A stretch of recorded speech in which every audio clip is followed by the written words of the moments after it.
People of the verse, hello and welcome to the channel. It's the Eradicator and we have an exciting day today. It seems our Christmas present from CIG has come and it is the new roadmap.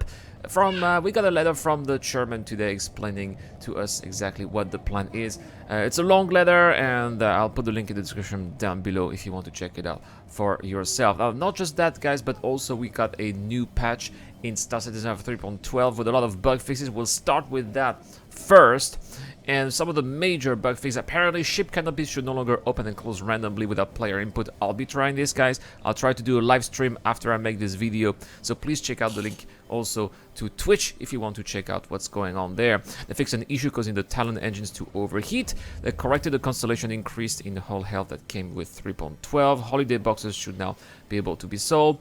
Ace of spawn ship assets should no longer load slowly when first connecting to a server. There should no longer be two AI NPCs standing behind the guild office desk at the refinery desk. Yes, very good, because they were doing some crazy stuff that I cannot talk about here. This is a family-friendly show, right?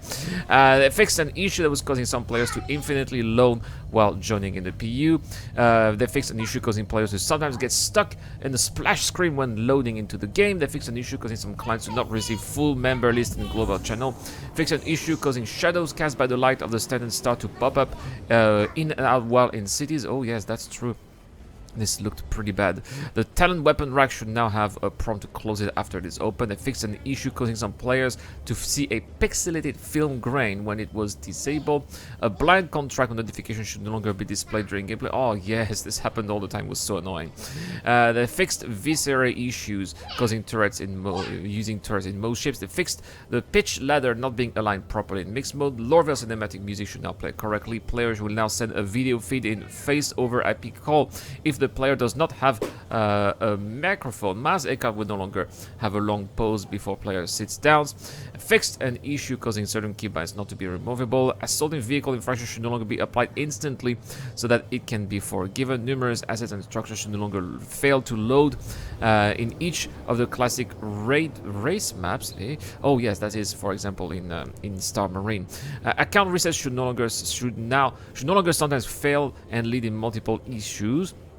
The player should no longer be able to equip an extra weapon to the left side of the Aegis Gladius. They fixed an issue causing the 890 jump mission to not pay as much as intended. So people, that's great. I haven't tried the 890 jump mission in 3.12, so I'm glad I did not experience this bug. And all of the best in show edition should now be in the game. 11 client crashes, server crashes, backend service optimization done here. A couple of updates. There's a balance pass on mission payouts to make them more rewarding. Oh yeah, we're gonna like that very much, I suppose. Updated the North Rock Group bounty price and made them to local system. Yes, that's the reason why I did not do that. And 5,000 Alpha UEC for those bounties. That's really was not very interesting at all. They changed it so that if a bounty hunter kills a PvP bounty mission, the mission is withdrawn and not failed. Good. They added warning to refinery terminals, letting players that the unselected material from the ship will be discarded from creating a job. Interim pricing adjustment on restarting ship ordinances. They decreased min and max insurance claims wait time for non-starter ships. Made interim turn changes to EVA movement that will allow it to turn more easily. Yes, it was really hard to turn in EVA in 3.12. They increased the drop shadow amount if the ship mining UI. Good. We still have a couple of problems, of course. Being arrested with both utility slots caused the players to report with a broken multi-tool. We know that. The shopkeeper in the gun shops are away from their desk. Crew L1 and Crew L5 have borked elevators. Not all of them, but some of them. And a very difficult task automatically complete when accepted. I don't know, is that does that mean that we get free money if we take this mission? That would be interesting to know, right? So yeah, and now let's have a look at the roadmap, because of course this is what you came for. And we start with a roundup here, where they make it clear that we've got the new roadmap, but it's not in all of the roadmap. Some of the most interesting features that we're all been waiting for. Of course, the core tech is not here, so we don't know exactly when server meshing will be in, for example, nor iCache. But we know that we can have maybe some hints as of when iCache and server meshing will be in. Let's have a look at some of at what that new roadmap looks like. and here's a lot of stuff to be talking about, guys. I will not have enough time. I tried to check. It took me a half an hour to check everything. It really is a long time, so I'm gonna have to make a selection to make a proper, concise video.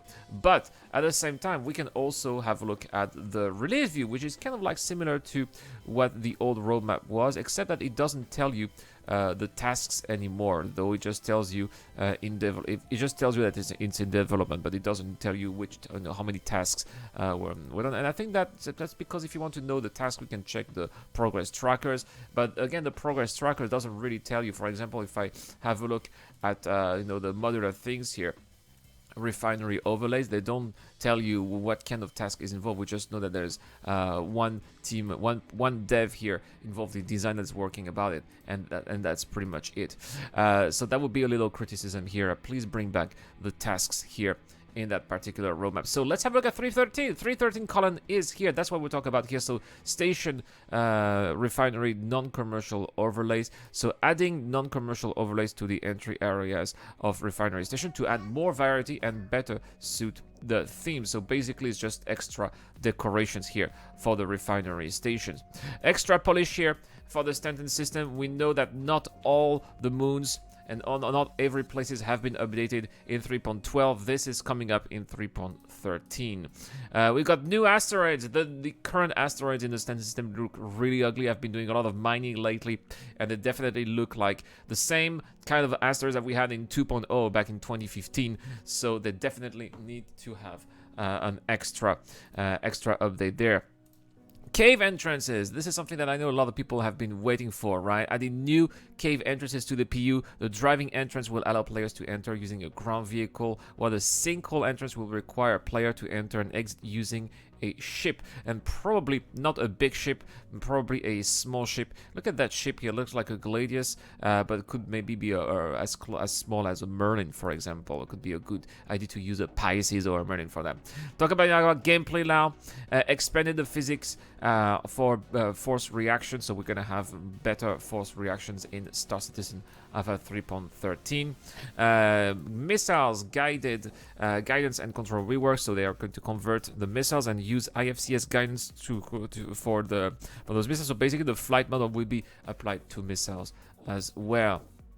That's really cool. It's a small one, but that's really cool. They're going to add the ability for ships that display custom player assigned names on their side of the ship. Special serial and numbers will also be shown, and all ships will have unique serial numbers displayed to identify them in the verse. So cool. I cannot wait to call my ship in the verse. Vehicle visual degradation. So here we are going to have visual tear and wear to players and ships as they age and degrade. It's already the case, so there's probably going to be an upgrade of what we have. This one here, hacking tech. So all back-end tech tasks related to creating the first pass of the hacking feature that will be used in future location and mission updates. When implemented in-game, this feature will be used to access system and areas that have been previously closed to players. The hacking process will be represented via a minigame that is displayed on the player's HUD visor. So cool. I can't wait to do it. I hope that's going to be something similar to lockpicking, in Kingdom Come Deliverance, maybe. This one also is something that a lot of people have been waiting for, and that's going to make the constellation much more interesting. Now, Merlin constellation docking, adding the ability for the Merlin subship to dock and undock within the constellation, along with guidance mode UI to ensure correct alignment during the docking process. That is also very exciting.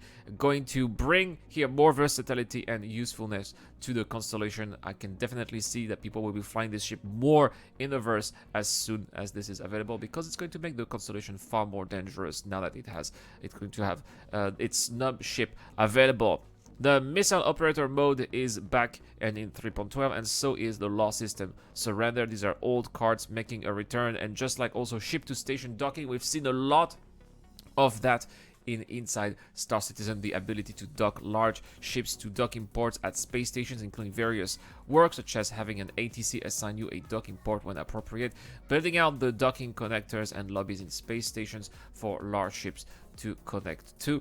This is of course a requirement for bigger ships like the Hull C, which is not even in the roadmap, by the way, just for your information. Alright, and next let's have a look at the ships and vehicles. We only have the M2 Hercules Starliner and the C2 Hercules Starlifter, sorry. No news on the A2 yet, although in the progress tracker we can see eventually, if you look at the vehicles, I think it's in Europe, yeah, that also the A2 is also showing for Q1 2021. So I'm not so sure of why it's here in that roadmap, but why it's not here. That's interesting. Anyway, moving on now to what's next here. Weapons and items. We have mounted guns, so further expanding the player's arsenal by allowing them to take control of a mounted gun on either a vehicle or the ground. These weapons will offer greater firepower and stability at the cost of mobility. I don't think that we'll be exactly able to to use them like that. They're going to be on vehicles, right? That picture looks quite interesting. And next, this one is maybe the most important, I think. Convert legacy data management to iCache. So they are going to start preparing for iCache. Does that mean that iCache is coming in Q1 2021? I don't think so. This is just preliminary work, in my opinion. Please correct me if I am wrong. Here, the idea is to retarget all gameplay systems that use the legacy persistent data management system to the new iCache interface. This is in support of wider persistent streaming and server meshing initiatives. Yes, so wider persistent streaming. So that's why I think that this is just a support task for something that is coming further down the line, in my opinion. But again, I could be wrong. Maybe this is iCache. But if this was really iCache, they would just call it iCache, right? Anyway, that's all for this roadmap update, guys. Very exciting. We'll be sure to track the progress regularly here on the progress tracker. I'll try to make a dedicated video. Oh, I forgot. We also know which star system is coming in the future, and surprise, it is not going to be the Pyro system. When you look at the Pyro system actually is scheduled for, you can see here, Pyro, if we look here, Q4 2021. But look at that, Nix 1, Nix 2, Nix 3. Nix 1, however, is scheduled for well, Q2 2021. Nix 1, Nix 2, and Nix 3 as well. And that makes sense. That makes sense because we already have Delamar. Delamar is the landing zone in Nix. It's already there. They just need to make 3 simple planets for the Nix system. And we're also going to have as well, we're also going to have the jump points also coming in Q2 2021 too. I was looking for jump points here, but it's such a big roadmap, guys.